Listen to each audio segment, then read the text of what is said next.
Bienvenue tout le monde à l'Informel. Aujourd'hui, je reçois Annie Coutu, qui est productrice en cinéma avec son entreprise Aïcha Productions. Elle est aussi impliquée avec le Festival du film de l'Outaouais, festival qui a dû cesser ses activités abruptement au printemps dernier avec la venue des restrictions sanitaires. 2, 1... Bienvenue tout le monde, bienvenue Annie, je suis content que tu aies accepté mon invitation dans ce nouveau setup, cette nouvelle façon de faire. Je le disais avant de rentrer en ondes, c'est le fun de pouvoir parler avec quelqu'un qui connaît c'est quoi la production vidéo, télé et tout ça. Ben, je dis là, si ça va pas bien, au moins Annie va comprendre. Oui. Comment ça va Annie? Ça va super bien. Je suis bien contente en plus que tu aies pensé à moi pour cet événement-là parce qu'il y a 20 ans, je commençais ma tournée dans le domaine, puis tu étais mon premier assistant réalisateur. Ah, tu vrai? Oui. C'est drôle, hein? Je m'en souviens assez bien. Puis c'est une des qualités qu'il faut que je te donne en tant que productrice, c'est que je trouve qu'il n'y a rien qui t'arrête. Quand tu passes un projet, c'est comme moi, tu vas aller, là, on va se rendre jusqu'au bout. Puis je me souviens, c'était une amie qu'on avait les deux qui m'avait référé. Puis elle m'avait dit, bon, elle cherche quelqu'un pour l'aider sur un projet et tout ça. Puis je pense que la journée même que je t'ai laissé un message comme ça, tu m'as rappelé, tu as dit, bon, on tourne en fin de semaine. On était comme le jeudi, mettons. On va faire un tournage en fin de semaine. Elle dit, la scène, ça se passe dans un garage, puis j'ai un problème, j'ai plus de garage. Tu te souviens de ça? Oui, absolument. Fait que là, tu m'as dit ça, puis c'était comme, OK, JF, tu peux-tu me trouver un garage? Fait que j'ai trouvé ça drôle, parce que là, c'était comme, OK, on était à 2 jours du tournage, ou 2-3 jours, puis j'ai dit, là, il faut trouver un garage. Finalement, on en a trouvé un, puis on a fait notre tournage, puis ça a été effectivement notre premier contact. Mais toi, je me souvenais pas que ça faisait 20 ans. Ah, déjà 20 ans. Ouais, ça, c'était ton premier projet à ce moment-là? Celui-là, c'était le premier. Après ça, j'ai fait Unexpected, qu'on avait tourné à Montréal. Ça, quand on a tourné à Montréal. Ouais. C'est drôle parce que là, tu m'as dit tantôt, c'est-tu les mêmes studios que quand je suis venu la dernière fois? Mais je t'ai-tu rencontré ce fois-là? J'essayais de me souvenir de la dernière fois qu'on s'est vu. Puis honnêtement, je me souvenais pas. Tu sais, je me souviens de nos premiers tournages qu'on a fait ensemble, mais je me souviens pas pantoute de la dernière fois qu'on s'est vu. Je pense que c'est pour le 25e du Festival du film de l'Outaouais. Du 20e festival, oui. Tu étais venu en studio faire une entrevue. Oui, c'est ça. Je pense que oui. Ça fait comme 2-3 ans. Là, OK. Parlons-en du festival. Comment tu as vécu ça quand c'est arrivé? Parce que là, dans le fond, vous étiez en plein milieu quand ça a dû arrêter, c'est ça? Écoute, c'était une semaine. On commençait le 23, puis ils ont déclaré ça le 13. OK. Donc, là, puis on recevait déjà des appels des Européens qui disaient on fait quoi? Là, on y va dessus, on y va pas, vous êtes équipés comment? On peut pas partir. Fait qu'il y avait comme plein de cancellations, plein de choses qui se passaient. Puis on a pris la décision comme à la dernière minute parce qu'on s'est dit, comme on voulait pas qu'il y ait quelqu'un qui attrape le COVID pendant qu'ils sont en train de regarder un film avec nous autres. Là. C'est comme loin de là, on tient à notre clientèle, on tient aux gens qui vont puis disent ils sont au cinéma neuf depuis longtemps. Fait que, ça a été. Puis après ça, il faut que tu appelles tout le monde, tous les invités à fermer. Moi, je m'occupais surtout de la section de la formation, ou en tout cas des ateliers qui tournent autour du festival. Donc, appeler tous ces gens-là, leur dire désolé, on ne peut plus. On va essayer de reprendre en octobre. Et en octobre, on est retombé dans une deuxième phase. Donc, c'est ça. Là, on ne sait pas qu'est-ce qui va se passer. On est un peu comme tout le monde, en fait. On attend de voir. Il y a des festivals qui ont réussi à fonctionner sur le web, mais ça n'a pas été aussi facile. Le cinéma, c'est du contact avec les gens, beaucoup, dans les festivals. Donc, Et puis ça a été quoi le feeling là, à l'intérieur? Là, je ne veux pas m'immiscer dans votre intimité de l'organisation, mais je me demande comment est-ce que Didier a trouvé ça, puis comment est-ce que Didier Farré, le propriétaire, puis c'est lui qui a parti le festival, là, dans le fond, là, depuis longtemps. Comment est-ce que ça a été quoi le feeling là, à l'intérieur même? Là, comment les relations, puis est-ce que vous étiez positif au début, finalement, vous avez pas eu un down quelque part là-dedans, ou comment ça a été? Écoute, c'est surtout le fait, parce que là, tu as quand même engagé des dépenses, et tu peux pas dire aux gens, OK, je paye plus l'impression, je paye plus ça, je paye plus ça. Ça a tombé comme assez... down un petit peu, là, de dire, bon, il faut faire quoi? On essaie-tu? Après ça, tu essaies de trouver des solutions rapidement. On s'associe avec un autre festival puis essayer de faire comme un mini week-end ou quelque chose comme ça à l'automne. Il y a plein de solutions sur la table. Puis à un moment donné, tu fais, moi, mais on va-tu réellement là? Pour une année, on va investir beaucoup. Puis là, il y a déjà beaucoup d'argent qui sont dans le rouge. Juste avant là, qu'on ait du soutien du gouvernement, des choses comme ça là, pour aider un peu à déplacer les choses. Mais ouais, Didier, en fait, je ne sais pas si c'est un phare, Didier.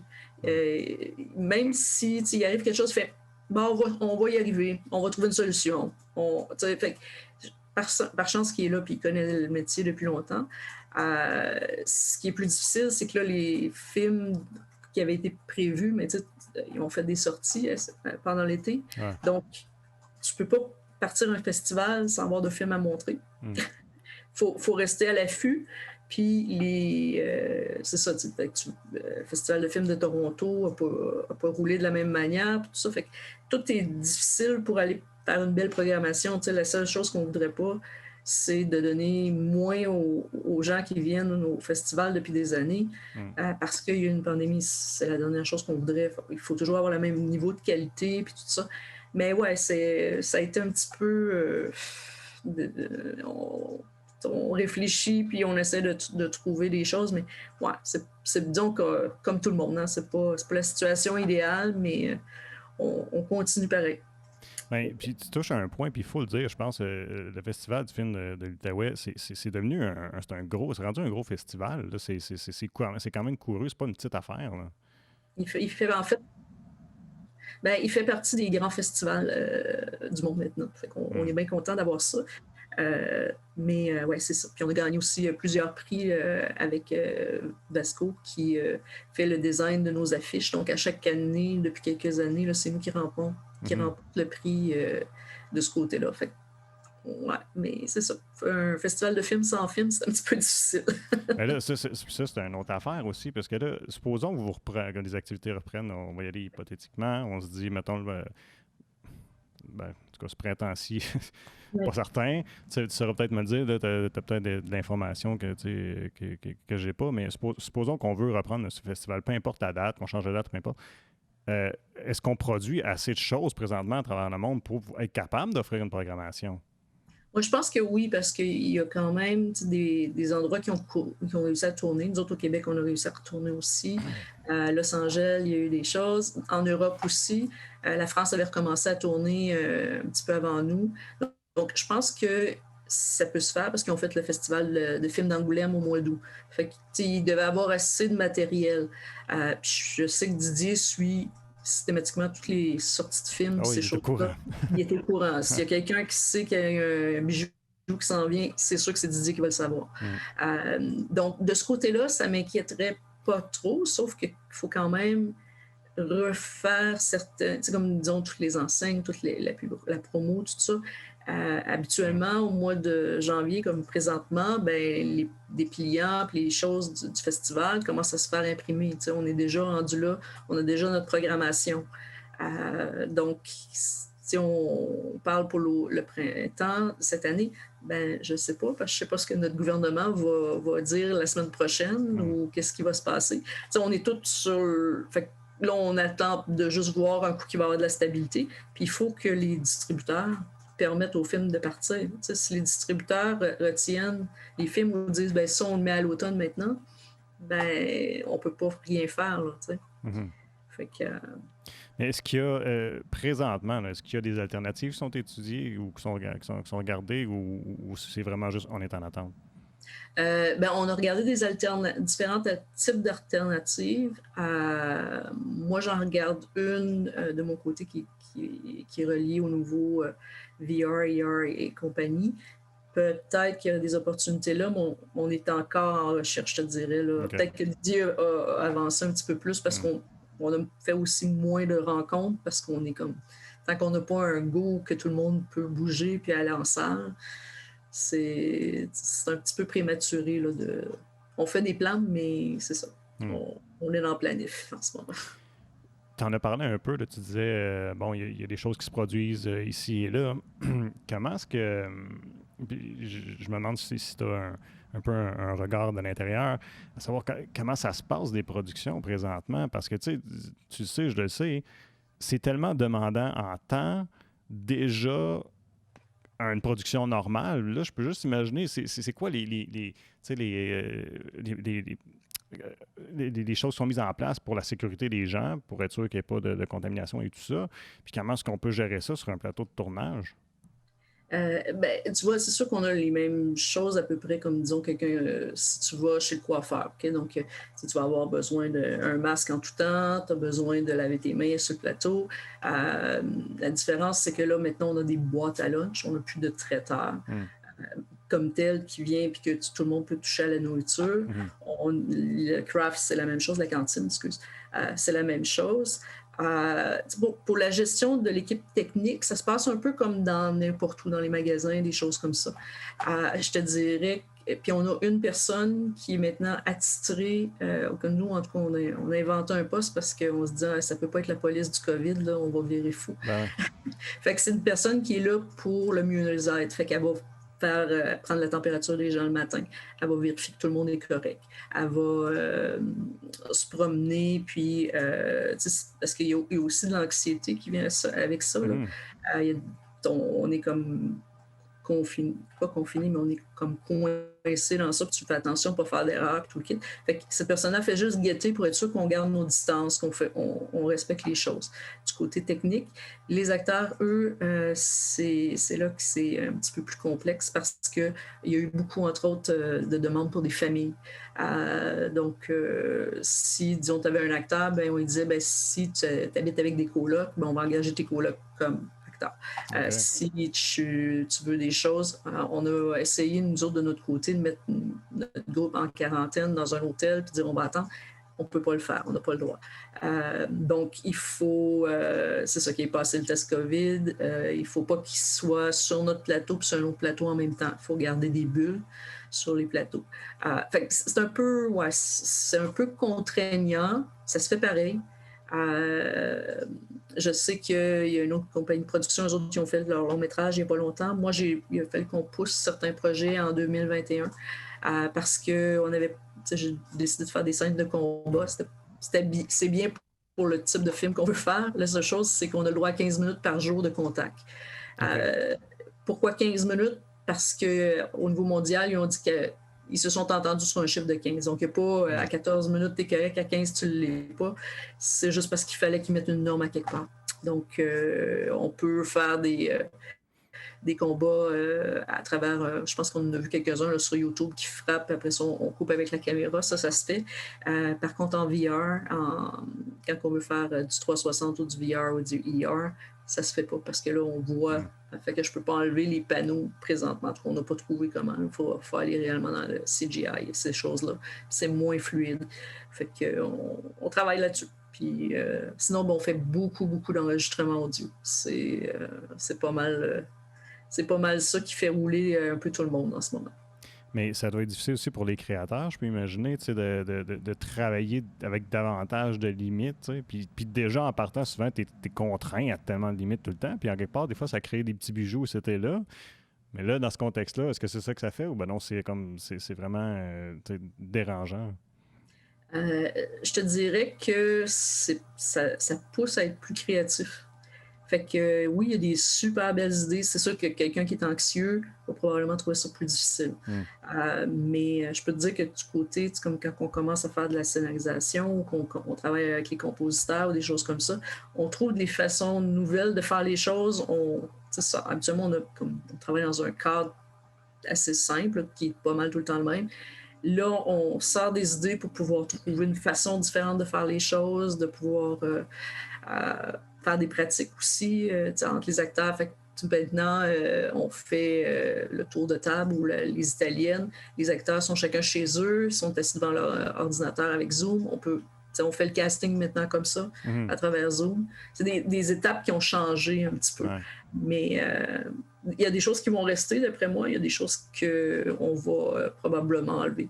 Mais de dire de désinfecter les choses, c'est peut-être pas une mauvaise idée parce que là, il y a moins de gastro, il y a moins de grippe. Fait, peut-être que ça va rester. Je pense que oui. Là, je pense que c'est plus le contact humain qui, à un moment donné, nous manque puis qu'on a bien hâte d'avoir le droit de donner la main à quelqu'un. Ouais, ben Puis hors caméra, puis à la caméra aussi. À Là, la caméra aussi. là, t'es là, peu importe la scène, si t'as 15 minutes pour la tourner parce qu'ils sont collés sur un fauteuil, je veux dire, à un moment donné, faut que tu roules dans ta barouette. Mm-hmm. Non, c'est ça. Faut essayer de faire bouger les choses. Mais tu sais, comme en jouant avec les angles de caméra, tu peux créer des trucs assez. Fait qu'il faut aller. En fait, faut que tu te replonges dans ce qu'on faisait au début du cinéma quand il faisait, tu sais, comme quelqu'un qui montait sur un bureau, pas sur un bureau, mais sur un mur. Ben, il tournait la caméra puis il trichait la perspective. C'est la même chose. On va voir dans ce qui a été fait par le passé, on regarde comment on peut le faire, puis il y a bien des choses qu'on peut faire. C'est juste de trouver la façon.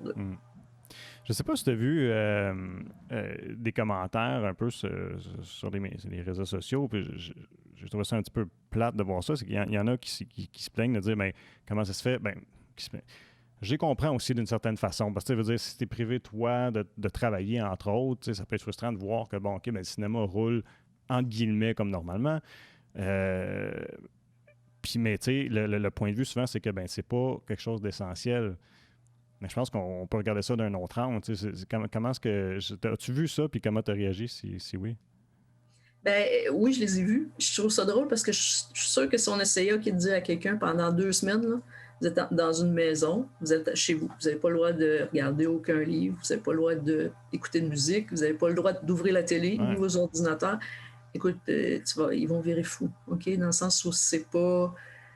On a besoin de s'évader, on a besoin d'avoir des choses, des films comiques, de se divertir, puis c'est souvent grâce à l'art. Fait que, bon, les gens peut-être qui disent ça, mais tu leur demandes les derniers films qu'ils ont écoutés sur Netflix ou qu'ils ont regardé à Radio-Canada, ils vont t'en sortir, là. Puis ils en ont une bonne liste. Fait que oui, ils ont besoin du milieu. C'est simplement de la méconnaissance. Puis je pense que c'est comme un peu de frustration. Je veux dire, je pense juste au petit café qui est pas loin de chez moi. Pas de clientèle assis. Puis c'est juste du passage. Lui aussi, il aimerait ça avoir moins de limites. Au niveau du cinéma, on est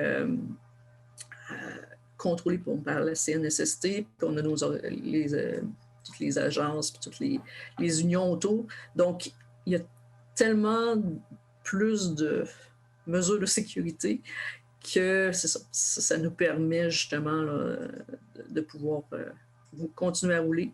En Ontario, là, on attend juste de voir qu'est-ce qu'ils vont dire parce qu'ils devaient pouvoir recommencer le 25, puis d'après les nouvelles mesures, ils ne pourront pas. Non, c'est ça. Donc, au long terme, penses-tu que ça va affecter la qualité des productions? Parce que j'imagine que si tu n'es pas capable de produire dans le même nombre de temps qu'avant, nécessairement, tu finis par avoir moins de revenus.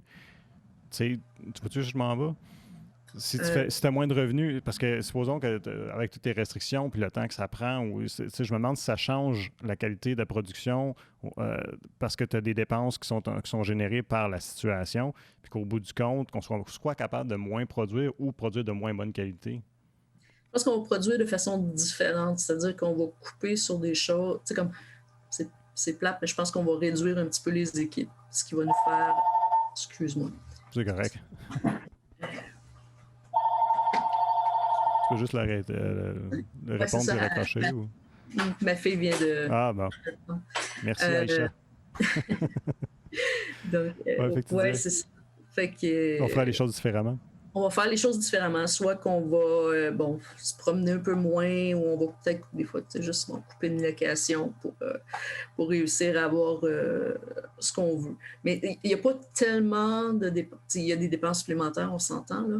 Je te dirais où c'est plus complexe, c'est comme je disais dans les scènes de combat ou les scènes qui sont plus intimes, si on n'a pas le mari et la femme ou des choses comme ça, parce que là, il faut faire du travail d'effets spéciaux par la suite pour pouvoir enlever les plexiglas qu'on a mis, mais enlever des... Fait que ça, c'est plus là, mais les diffuseurs, les distributeurs, Téléfilm Sodec, ils sont tout au courant de ça. Ils savent que ça fait partie de la game, ils savent que ça a monté. Fait qu'on n'est pas coincé avec les mêmes budgets à toujours, on se parle puis on peut se réajuster, là, ce qui est bien. Mais au niveau de... J'ai pensé à ça, comme tu disais ça, c'est que souvent, des fois, tu vas aller piger des acteurs à l'extérieur, tu vas aller, que ce soit à l'étranger d'un autre pays ou encore une autre région, tout ça. Ça aussi, j'imagine qu'il y a des contraintes, là. Je veux dire, tu peux pas, tu n'es pas libre d'aller chercher n'importe qui, n'importe où, j'imagine. Non, ben là, tu vois, il y a certaines provinces qui ont mis des restrictions, comme je sais que le Manitoba, si je ne me trompe pas, s'ils vont dans une autre région, ils vont être. Ils doivent refaire une quarantaine quand ils reviennent. Okay. Donc, ça limite. Il faut réellement organiser. Si c'est quelqu'un qui vient d'un autre pays, mais il va avoir la même restriction que nos voyageurs qui s'en vont dans le sud. C'est-à-dire qu'ils vont avoir un 14 jours avant qu'ils puissent ressortir de leur chambre. Fait qu'ils sont installés à l'hôtel, on attend, puis ils peuvent repartir par la suite. Puis après ça, ben, ils suivent les règlements dans leur région. Il faut parler de, aussi, je trouve, le retour de la clientèle dans les cinémas.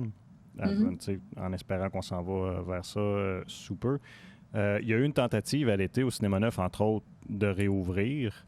Oui. Je ne sais pas si tu as suivi le dossier, puis tu sauras me le dire, mais comment ça s'est passé? Sais-tu comment ça s'est passé d'essayer de revoir le monde? Est-ce que ça a moindrement fonctionné? Je pense qu'il y avait... C'est dans le temps, si je ne me trompe pas, que Tenet est sorti.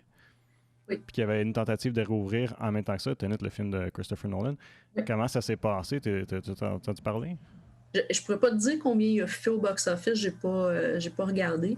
Par contre, ce que je sais, c'est que bon, moi je suis allée voir quelques films, puis il n'y avait pas une immense clientèle dans la salle. C'était loin d'être complet. Je pense qu'il y avait le droit à 250 personnes, mais il n'y avait pas 250 personnes dans la salle. Mm-hmm. Peut-être à d'autres représentations, peut-être qu'il y avait plus de monde.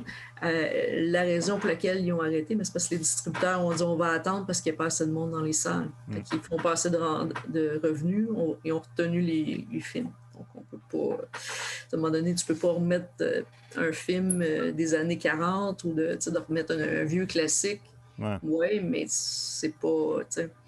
C'est pas pareil. Là. Tu peux le faire peut-être une fois, mais tu peux pas faire ça pour toutes les semaines. Les gens vont... ils ne viendront pas payer le même montant. Ils vont vouloir payer beaucoup moins cher. Puis, en tout cas, c'est un peu le défi.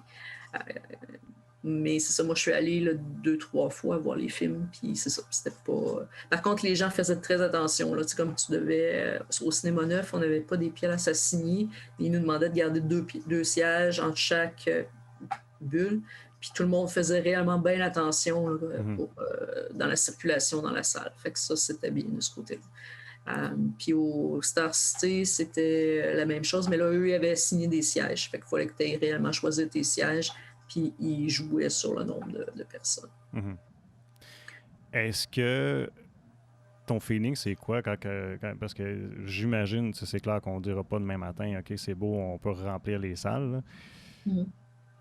Est-ce que les cinémas, tu penses, ça va être viable de dire, OK, on fait X nombre de mois à, supposons, la moitié de la clientèle? Ou si on voit vraiment, si on a peur de dire, parce que ça a circulé dans les médias, là, à savoir, est-ce que les chaînes de cinéma vont être capables de survivre? Je te dirais que les petites chaînes, c'est comme disons que quelqu'un qui a juste une ou deux salles, probablement que ça va lui faire très mal parce que, je veux dire, à un moment donné, ils ont un certain cash flow puis ils ont quand même le loyer à payer puis ces choses-là. Donc, s'il y a une aide ou au moins un crédit d'impôt à quelque part, je pense qu'ils vont y arriver. Mais je ne connais pas, entre autres, combien ça coûte opérer une salle de cinéma, là, donc je ne pourrais pas te dire. Mais ça ne pourra pas durer éternellement. Un coup, là, il disait que tout le monde serait vacciné d'ici l'automne.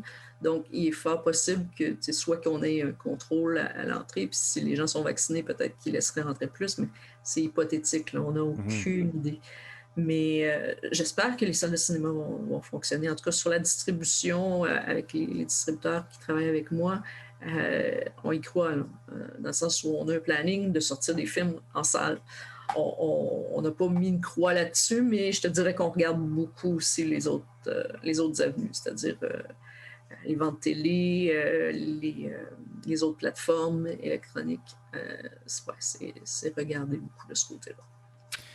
Mais si je parle à la passionnée de cinéma, là, à vivre l'expérience de, parce que là, on regarde la solution télé, mais vivre une expérience de regarder un film sur ta télé à la maison versus en salle, on s'entend que c'est pas la même chose. Là. C'est pas la même chose du tout. Parce qu'en fait, en salle, c'est que tu réagis aussi en fonction du reste du monde autour de toi. C'est une expérience que tu partages sans nécessairement, tu sais, comme manger dans le même popcorn. Là. Je blague. Dans ça, tu es tout avec des gens, puis à un moment donné, tout le monde va se mettre à rire en même temps. Tout le monde va triper en même temps sur une scène qui vient de se passer. Fait que non, c'est pas la même expérience du tout. T'sais. Puis ça fait du bien aussi. C'est une soirée à aller en salle, comme qui fait on a fait une petite sortie, après ça on s'en va au resto. Fait que, économiquement, c'est comme l'argent, le film, c'est une chose, mais il y a tout ce qui va autour du film qui fait en sorte que les gens peuvent jaser, puis tout le kit après, là, peuvent aller se parler. Puis entre chez nous autres, c'est ça qu'on fait. Là. Habituellement, on est aux 2 semaines. Moi, aux 2 semaines, je suis en salle, je suis en train de regarder 1 ou 2 films, puis après ça, on s'en va souper, puis on jase avec, sur les films. Ouais. Fait que, Annie, je peux-tu te garder encore quelques minutes? Ben oui, bien sûr. Ouais, OK. Tu vois, on arrive après 1 minute et demie, là, tu sais, puis il y a une couple d'autres choses que j'aimerais aborder avec toi, là. Entre autres, je sais pas, est-ce que tu as vu les sorties de Denis Villeneuve à propos de streaming versus en salle? As-tu lu ça? J'ai vu, si tu peux juste me replacer un petit peu dans parce que lui vient de finir Dune, puis Dune devait sortir en salle, puis Warner Brothers a dit on va sortir les films en salle et sur HBO Max en même temps, puis il a fait une sortie publique, puis il n'y avait pas les bons mots à dire pour son studio. Je t'en reparlerai de toute façon, si tu l'as pas vu. Là, OK. Ouais, non, écoute, tu peux y aller. En me donnant ça, je sais, je me souviens de l'article. Oui, excuse-moi. Ben non, il n'y a pas de problème. Je faisais pas le lien juste comme ça. J'étais comme, il y a quelque chose qui vient de sortir.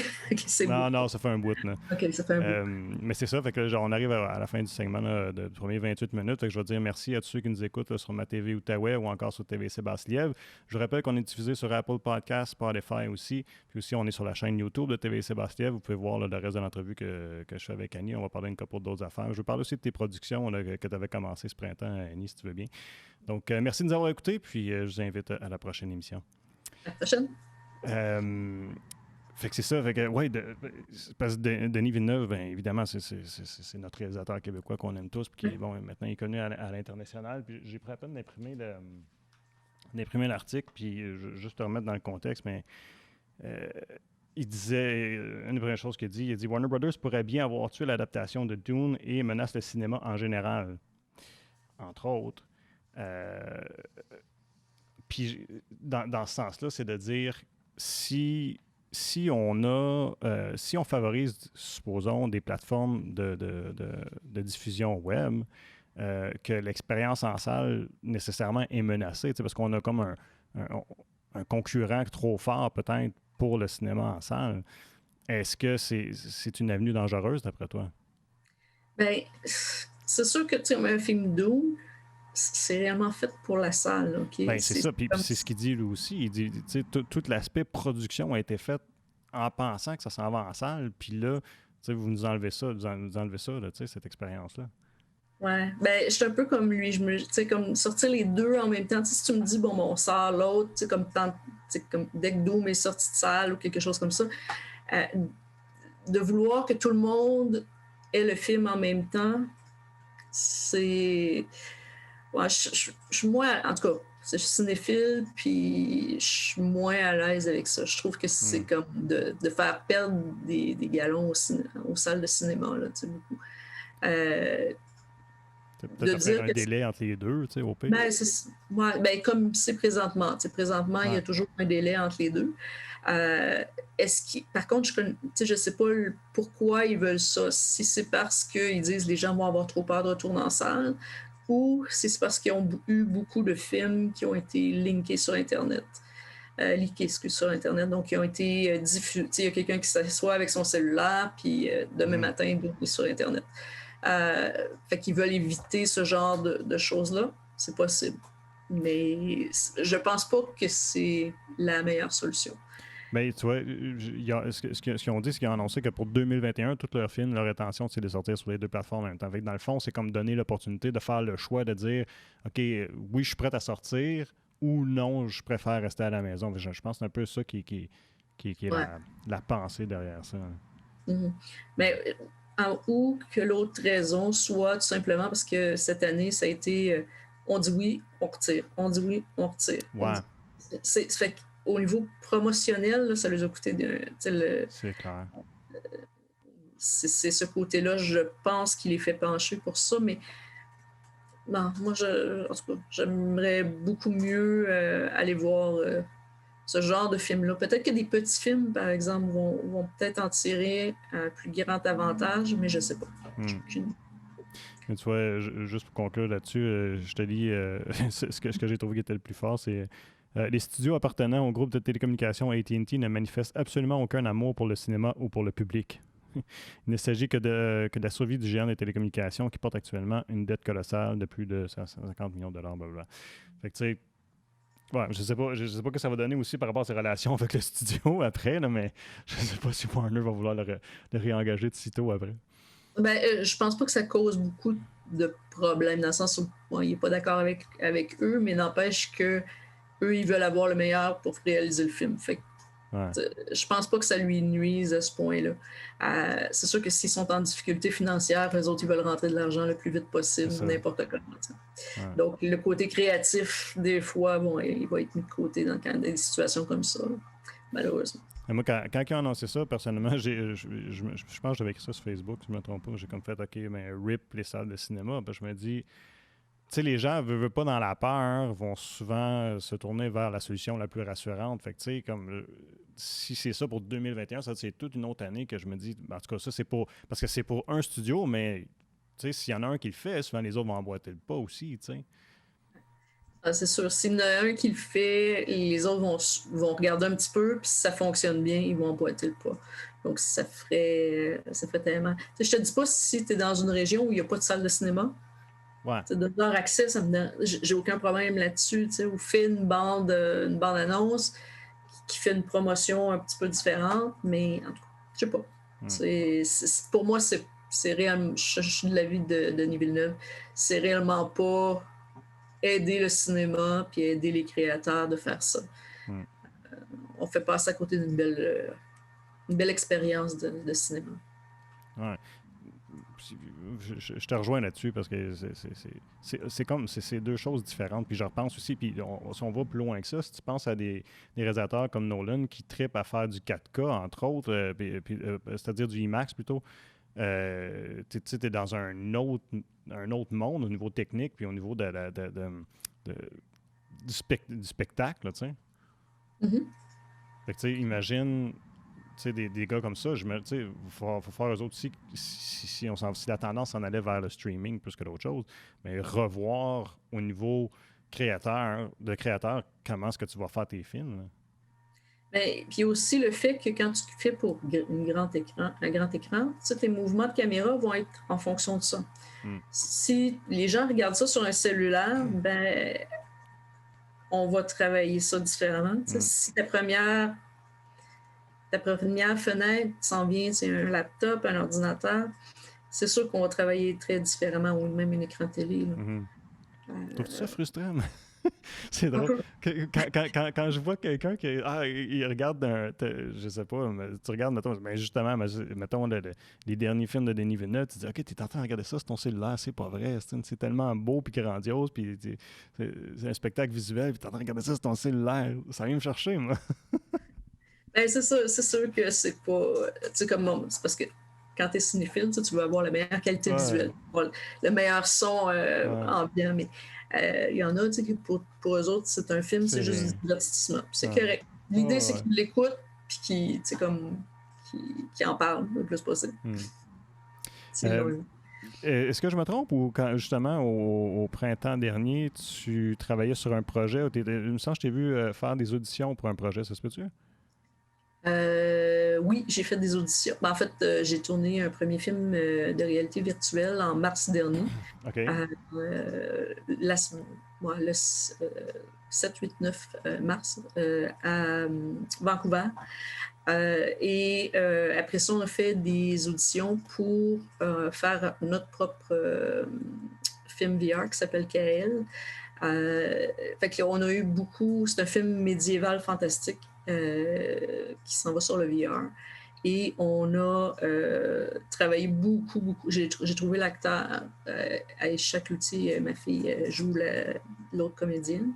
C'est ça. Donc, ils ont eu beaucoup de pratiques. Donc, c'est un film avec des épées et des choses comme ça, capées épées. Fait que ça s'en vient. Là, on a dû retarder parce qu'on a eu les petits pépins de COVID. Mais ouais.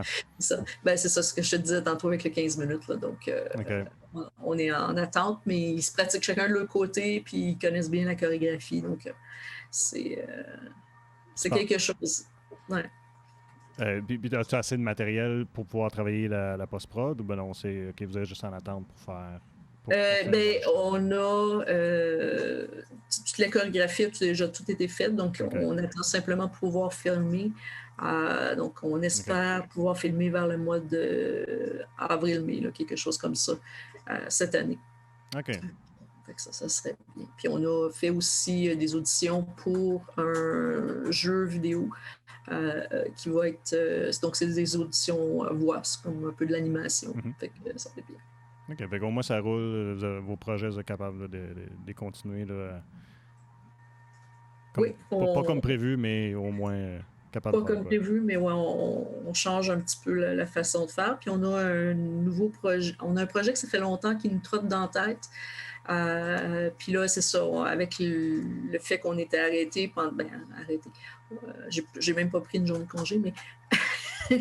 le fait qu'on n'était pas dans la production comme telle, ça m'a permis de me pencher là-dessus puis de commencer à voir. Donc, c'est comme quelque chose qui est complètement différent de la production de film et qui va nous permettre de garder une clientèle ici qui serait quand même très intéressante puisqu'on perd malheureusement des techniciens. Il y a beaucoup de techniciens qui s'en vont vers Toronto, Montréal pour poursuivre leur carrière. Donc, on pourrait les garder ici. Ça serait bien. Ben écoute, Annie, je te remercie beaucoup de m'avoir accordé du temps. C'était le fun de jaser avec toi de cinéma. On triple les deux cinémas, fait que c'est toujours le fun de discuter avec toi. Puis je vais te souhaiter bon succès avec les projets, excuse-moi, puis que ça va pouvoir reprendre son train sous peu. Et évidemment, ben on va suivre ce qui arrive avec le Festival du film. Là, sûrement qu'on aura l'occasion de s'en rejaser. Un gros merci à toi. Merci beaucoup, Gilles. À bientôt. Merci tout le monde d'avoir été à l'écoute et je vous invite à nous suivre sur nos différentes plateformes web pour regarder ou écouter toutes nos émissions.